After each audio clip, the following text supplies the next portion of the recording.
ciwon hanta, ciwon ƙoda, ciwon saifa sun addabi al'umma a wani lokacin.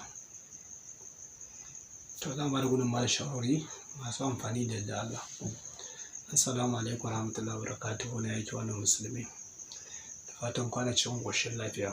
To za mu ci gaba da fa'idodi da gudunmawa da muke wa al'umma baki ɗaya a kan wancan tarin albarka ya sanan TV daga naku da uwanku Ishaqa mai annabi ya sanar. To ga gudunmawar nan ba da cin gaba da taimako al'umma da ake fama da cututtuka da dama. Akwai cututtuka guda 3-4 sun ɗan yawaita a tsakanin mutane.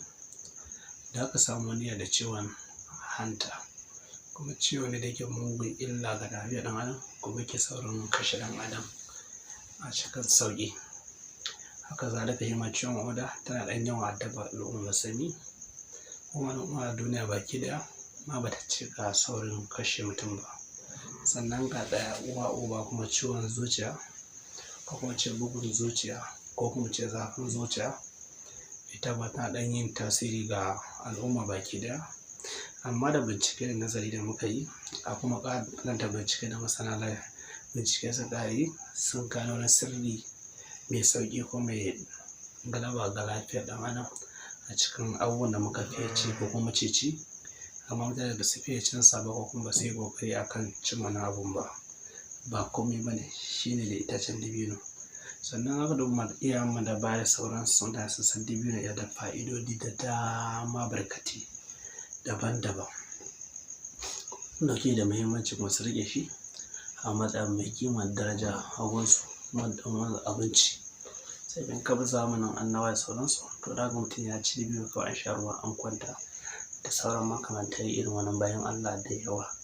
To amma da nazari da sauran bincike muka ba da gudunmawa a kai, sai muka tabbatarwa lalle abinci ne kuma mai daraja ne kuma mai amfani ne ga lafiyar mu baki ɗaya. Shi ne muka hanzarta muka cikin nazari wacce zan ba da fa'ida akan ɗaya daga cikin cutuka guda 3 suka fi addabar mutane: ciwon hanta, ciwon ƙoda, bugun zuciya, kuma ciwon zuciya. To insha Allahu da Allah dai in kana yawan amfani da cin dabino, inda aka faɗa maka inda kana cin sa insha Allah ba ke zaman lokaci kana yin sa babu ƙa'ida.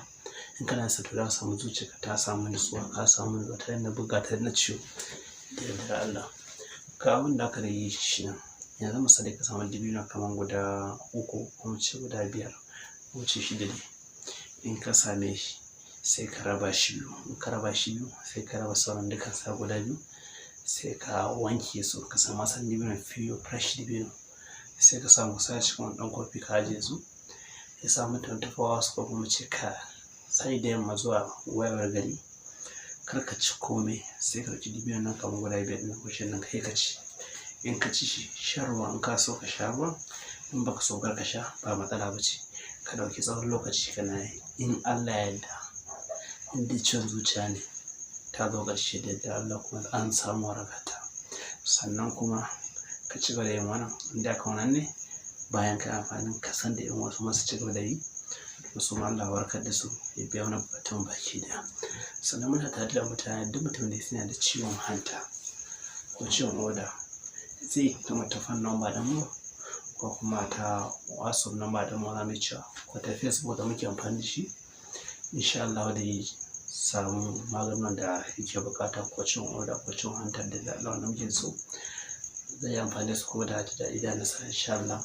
Sannan mata ta da mutane akan wani fa'idodin na cututtuka da sauransu, daga za ta tambaya za ka yi ta kuma section. In kuma ba ta kawo mana fraud ɗin mu, za ka kira mu ta kai number kai tsaye ko kuma test na mara fly sannan ka kira. Sannan mata ta da mutane da yi sharing ka sauran group na social media da wasu masu amfana. Kuma ta da mutane da yi like da yi subscribe don na ƙarrawa domin ci gaba da fitar da fa'idodi masu amfani makamantan wannan daban-daban kowa ya amfana. Na ga namu dakata saboda ƙarancin lokaci ko kuma ce dare ya fara yi, za mu ba da insha Allah ba kawai muke buƙata a gunku ba da duk wanda ya kalla bayan ya tura 'yan uwa kai mugunta 'yan uwa suka amfana, sannan ya yi wa annabin rahama salati. sannan kuma samu a cikin mu addu'a don Allah ya taimake mu baki daya, ba mu karfin gwiwa ci gaba da bada fa'idodi da taimakon al'umma akan ilimin da Allah sanar da mu kuma ke da kokarin bincikowa da sauransu. inna Allah malaikatahu yusalluna ala nabiyyi allazina amanu sallimu taslima sallallahu ta'ala alaihi wa ala alihi wa ashabihi sallimu taslima subhana rabbika rabbil izzati amma yasifun salamun ala mursalin. Ku rattaba mana subscribe sannan ku danna kararrawa, haka zalika ku bada mana like, ku suburbudo mana sharhi sannan ku yada wannan dauka. Kai kenan.